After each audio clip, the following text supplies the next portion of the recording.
السلام علیکم ورحمۃ اللہ وبرکاتہ۔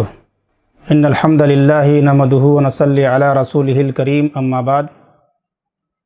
اعوذ باللہ من الشیطان الرجیم، بسم اللہ الرحمن الرحیم۔ وسارعوا الی مغفرۃ من ربکم وجنۃ عرضها السماوات والارض اعدت للمتقین۔ برادران اسلام، اللہ تعالیٰ نے اپنے بندوں کو اونچا سے اونچا مقام اور مرتبہ عطا کرنے کے لیے بہت سارے چھوٹے چھوٹے اعمال کا اجر و ثواب بڑی بڑی عبادات کے برابر رکھا ہے۔ میں انشاءاللہ العزیز آپ حضرات کی خدمت میں کچھ ان چھوٹے چھوٹے اعمال کو رکھنے کی کوشش کروں گا جن کا اجر و ثواب اللہ رب العالمین نے حج کے برابر رکھا ہے، عمرہ کے برابر رکھا ہے، صیام و قیام کے برابر رکھا ہے، جہاد فی سبیل اللہ کے برابر رکھا ہے۔ ان چند چھوٹے چھوٹے اعمال کو پیش کرنے سے قبل قبولیت اعمال کے چند شرائط آج کی نشست میں بیان کرنا چاہتا ہوں، تاکہ جب ہم کوئی بھی نیک عمل کریں ہمارا وہ عمل اللہ تعالیٰ کی بارگاہ میں قبول ہو جائے۔ قبولیت اعمال کے چند شرائط میں سے ایک اہم شرط توحید ہے، اللہ تعالیٰ کو ایک ماننا ہے، اور نبی اکرم جناب محمد صلی اللہ علیہ وسلم کو اللہ تعالیٰ کا آخری نبی اور رسول تسلیم کرنا ہے۔ جس شخص کا عقیدہ توحید کا تصور صحیح نہیں پایا جاتا ہے، اس کا کوئی بھی عمل اللہ تعالیٰ کی بارگاہ میں قبول نہیں ہوتا، اس کے اعمال کی کوئی بھی حیثیت اللہ تعالیٰ کے یہاں نہیں ہے۔ چاہے نماز ہو، چاہے روزہ ہو، چاہے حج ہو، چاہے زکوٰۃ ہو، چاہے صلہ رحمی ہو، چاہے حسن سلوک ہو، چاہے رفاہی کام ہو، کسی بھی عمل کی اللہ تعالیٰ کے ہاں اس کی کوئی حیثیت نہیں۔ اللہ رب العالمین نے قرآن کریم سورۃ الفرقان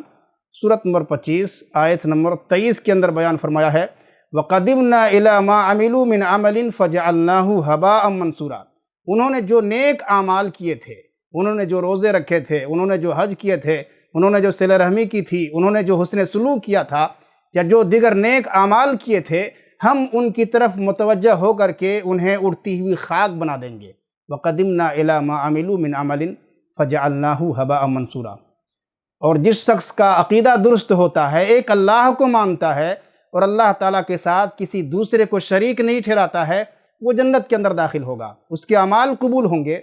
اللہ کے نبی جناب محمد رسول اللہ صلی اللہ علیہ وسلم نے ارشاد فرمایا، صحیح مسلم حدیث نمبر 26 کے اندر روایت موجود ہے، مَن مَاتَ وَهُوَ يَعْلَمُ أَنَّهُ لَا إِلَٰهَ إِلَّا اللَّهُ دَخَلَ الْجَنَّةَ۔ جس شخص کی موت اس حالت میں ہوئی کہ وہ جانتا تھا، وہ اقرار کرتا تھا کہ اللہ تعالیٰ کے سوا کوئی حقیقی معبود نہیں ہے، تو وہ جنت کے اندر داخل ہوگا۔ ایک موحد انسان خطا کار ہو سکتا ہے، ایک موحد انسان سے غلطیاں ہو سکتی ہیں، خطائیں ہو سکتی ہیں، ایک موحد انسان جھوٹ بول سکتا ہے، ایک موحد انسان غیبت کر سکتا ہے، ایک موحد انسان سے چغلی ہو سکتی ہے، اور دیگر بڑے بڑے جرائم کا ارتکاب کر سکتا ہے۔ اللہ رب العالمین چاہے اور دیگر بڑے بڑے جرائم کا ارتکاب کر سکتا ہے۔ بڑے بڑے گناہوں کا ارتکاب کرنے والے موحد انسان کو اللہ تعالیٰ چاہے اس کی ساری غلطیوں اور خطاؤں کو معاف کر کے اس سے جنت کے اندر داخل کر دے، اور چاہے تو اس کو اس کے گناہوں کی سزا دے، اس کے گناہوں کی سزا میں جہنم کی آگ کے اندر پھینک دے، اور جب اس کی سزا ختم ہو جائے تو اللہ تعالیٰ اس سے جہنم کی آگ سے نکال کر کے جنت کے اندر داخل کرے۔ یہ رب العالمین کی مرضی کے اوپر موقوف ہے، لیکن یہ طے شدہ بات ہے کہ ایک موحد انسان ہمیشہ کے لیے جہنم کے اندر نہیں رہے گا۔ اللہ رب العالمین نے قرآن کریم سورۃ النساء سورۃ نمبر 4 آیت نمبر 78 کے اندر بیان فرمایا ہے کہ ان اللہ لا یغفر ان یشرک بہ ویغفر ما دون ذلک لمن یشاء،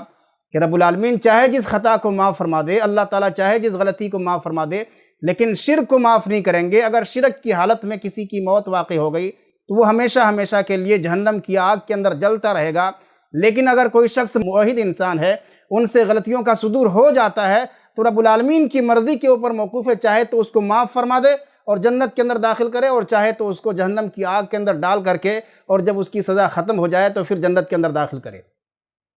مشرکوں کے لیے اللہ کے نبی صلی اللہ علیہ وسلم سفارش بھی نہیں کریں گے، موحدوں کے لیے اللہ کے نبی صلی اللہ علیہ وسلم سفارش کریں گے۔ حدیث صحیح بخاری حدیث نمبر 99 کے اندر روایت موجود ہے، حضرت ابو ہریرہ رضی اللہ تعالیٰ عنہ نے نبی اکرم جناب محمد رسول اللہ صلی اللہ علیہ وسلم سے سوال کیا، من اسد الناس بشفاعتک یوم القیامہ؟ قال رسول اللہ صلی اللہ علیہ وسلم لقد ظننت یا ابا ہریرہ ان لا یسألنی عن ھذا الحدیث احد اول منک لما رأیت من حرصک علی الحدیث اسد الناس بشفاعتی یوم القیامہ من قال لا الہ الا اللہ خالصا من قلبہ و نفسہ۔ ابو ہریرہ رضی اللہ تعالیٰ عنہ نے اللہ کے نبی صلی اللہ علیہ وسلم سے سوال کیا کہ یا رسول اللہ صلی اللہ علیہ وسلم، قیامت کے دن آپ کی شفاعت کا سب سے زیادہ حقدار کون ہوگا؟ اللہ کے نبی صلی اللہ علیہ وسلم نے حضرت ابو ہریرہ رضی اللہ تعالیٰ عنہ سے فرمایا، یا ابو ہریرہ، اے ابو ہریرہ،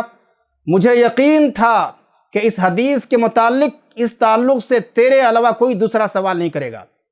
کیونکہ میں نے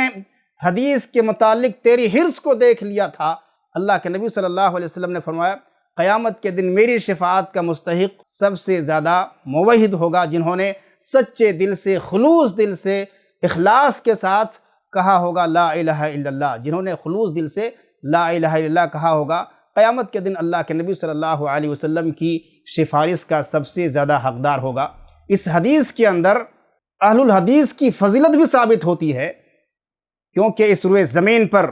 صرف اصحاب الحدیث کا ایک ایسا گروہ ہے، اہل الحدیث کا ایک ایسا گروہ ہے جو حدیث کے متعلق غیر معمولی حرص رکھتے ہیں۔ نبی اکرم صلی اللہ علیہ وسلم کی حدیث کی طرف یہ کھینچے چلے جاتے ہیں۔ نبی اکرم صلی اللہ علیہ وسلم کا فرمان سن کر کے، آپ صلی اللہ علیہ وسلم کی حدیث سن کر کے، آپ کا کلام سن کر کے ان کا دل فرحت و انبساط سے، خوشیوں سے جھوم اٹھتا ہے۔ یہ اپنے دل کے اندر فرحت و انبساط پاتے ہیں اور لا الہ الا اللہ کہہ کر کے اپنے آپ کو شرکیات سے بچاتے ہیں، اپنے آپ کو بدعات سے بچاتے ہیں، اور جو کلمہ پڑھ کر کے لا الہ الا اللہ کہہ کر کے اپنے آپ کو شرکیات سے بچا لے، اپنے آپ کو بدعات سے بچا لے، اللہ کے نبی صلی اللہ علیہ وسلم ایسے لوگوں کی حق میں سفارش کریں گے۔ قیامت کا دن وہ دن ہوگا جس دن ہر انسان نفسی نفسی کے عالم میں ہوگا، ایک ایک نیکی کے لیے ترس رہا ہوگا، ایک ایک نیکی کے لیے ترس رہا ہوگا، اور اپنی نیکی کو بچانے کے لیے ایک دوسرے سے بھاگے گا۔ قرآن کریم قیامت کا نقشہ کھینچتا ہے سورہ عبس سورۃ نمبر 80 آیت نمبر 34، 35 اور 36 کے اندر کہ یوم یفر المرء من اخیہ وامہ وابیہ وصاحبتہ وبنیہ، کہ ایک آدمی قیامت کے دن اپنے بھائی سے بھاگے گا، اپنی ماں سے بھاگے گا اور اپنے باپ سے بھاگے گا۔ اس لیے بھاگے گا تاکہ کوئی رشتہ دار نیکی نہ مانگ دے، مبادا کوئی قریبی رشتہ دار، دوست احباب نیکی کا مطالبہ نہ کر دے۔ اس لیے قیامت کے دن آدمی ایک دوسرے سے بھاگے گا۔ اس دن اگر کسی کے حق میں اللہ کے نبی صلی اللہ علیہ وسلم سفارش کر دیں تو اس انسان سے بڑا دھنی آدمی اس دن کوئی نہیں ہوگا، اس انسان سے زیادہ سعادت مند آدمی کوئی نہیں ہوگا۔ تو قبولیت اعمال کے شرائط میں سے ایک شرط توحید ہے، اللہ رب العالمین کو ایک ماننا ہے اور محمد صلی اللہ علیہ وسلم کو آخری رسول تسلیم کرنا ہے۔ اللہ کے نبی صلی اللہ علیہ وسلم نے اپنی رسالت کے تعلق سے بیان فرمایا ہے، صحیح مسلم حدیث نمبر 153 کے اندر موجود ہے، اللہ رب العالمین کی قسم کھا کر کے اللہ کے نبی صلی اللہ علیہ وسلم نے ارشاد فرمایا کہ والذی نفس محمد بیدی لا یسمع بی احد من ھذی الامہ یہودی ولا نصرانی ثم یموت ولم یؤمن بالذی ارسلت بہ الا کان من اصحاب النار۔ اللہ کے نبی صلی اللہ علیہ وسلم نے فرمایا، قسم ہے اس ذات کی جس کے ہاتھ میں میری جان ہے، جس نے بھی میرے بارے میں سنا، چاہے یہودی ہو یا نصرانی ہو، اس کی موت میری رسالت پر ایمان لائے بغیر ہو گئی، اس کی موت میرے اوپر ایمان لائے بغیر ہو گئی، الا کان من اصحاب النار، وہ جہنم کے اندر داخل ہوگا، وہ جہنم کے اندر جلتا رہے گا۔ قبولیت اعمال کے شرائط میں سے ایک اہم شرط اخلاص ہے، خلوص کے ساتھ نیک اعمال کو انجام دینا ہے۔ اگر کوئی آدمی خلوص کے ساتھ نیک اعمال کو انجام نہیں دیتا، دکھلاوے کے لیے نماز پڑھتا ہے، دکھلاوے کے لیے روزہ رکھتا ہے، دکھلاوے کے لیے حج کرتا ہے، تو اس کا وہ عمل اللہ تعالیٰ کی بارگاہ میں قبول نہیں ہوگا۔ اللہ رب العالمین نے قرآن کریم سورۃ البینہ سورۃ نمبر 98 آیت نمبر 5 کے اندر بیان فرمایا ہے کہ وَمَا أُمِرُوا إِلَّا لِيَعْبُدُوا اللَّهَ مُخْلِصِينَ لَهُ الدِّينَ حُنَفَاءَ، یعنی انہیں حکم دیا گیا ہے کہ وہ خلوص کے ساتھ، اخلاص کے ساتھ اپنے سچے معبود کی عبادت کریں۔ اور نبی اکرم صلی اللہ علیہ وسلم کی حدیث اس تعلق سے موجود ہے کہ جس شخص نے بھی دکھلاوے کے لیے روزہ رکھا، دکھلاوے کے لیے صدقات و خیرات کیے، دکھلاوے کے لیے زکوٰۃ کی ادائیگی کیا، نیک اعمال کو انجام دیے، گویا کہ اس نے شرک کا ارتکاب کیا ہے۔ تو جب تک ہم اخلاص کے ساتھ نیک اعمال کو انجام نہیں دیں گے، اللہ رب العالمین ہمارا کوئی بھی عمل قبول نہیں کرے گا۔ قبولیت اعمال کے شرائط میں سے ایک اہم شرط عمل کا شریعت کے مطابق ہونا ہے۔ جب تک عمل کا ثبوت کتاب و سنت کے اندر موجود نہ ہو، وہ عمل اللہ تعالیٰ کے یہاں قابل قبول نہیں ہے۔ اس تعلق سے بہت ساری حدیثیں موجود ہیں۔ ایک حدیث جو بہت ہی مشہور حدیث ہے، آپ پڑھیں گے صحیح بخاری حدیث نمبر 2697 کے اندر روایت موجود ہے۔ اسی طرح سے صحیح مسلم حدیث نمبر 1718 کے اندر روایت موجود ہے۔ حضرت عائشہ رضی اللہ تعالیٰ عنہ فرماتی ہیں کہ اللہ کے نبی جناب محمد رسول اللہ صلی اللہ علیہ وسلم نے ارشاد فرمایا، من عمل عملا لیس علیہ امرنا فہو رد، جس نے کوئی بھی ایسا کام کیا جس کے کرنے کا ہم نے حکم نہیں دیا ہے تو وہ رد ہے، وہ مردود ہے، وہ کینسل ہے۔ اللہ کے نبی صلی اللہ علیہ وسلم نے اس حدیث کے اندر ایک اصول دے دیا ہے، ایک ضابطہ دے دیا ہے، ایک قاعدہ بیان کر دیا ہے کہ جس نے بھی کوئی ایسا عمل کیا جس کا ثبوت کتاب و سنت کے اندر موجود نہ ہو، جس کا ثبوت شریعت کے اندر موجود نہ ہو، وہ عمل قابل قبول نہیں ہے، وہ عمل کینسل ہے۔ رب العالمین ہم تمام مسلمانوں کو ان شرائط پر عمل کرنے کی توفیق عطا فرمائے، آمین۔ وصلی اللہ علی نبینا محمد وآلہ وصحبہ اجمعین۔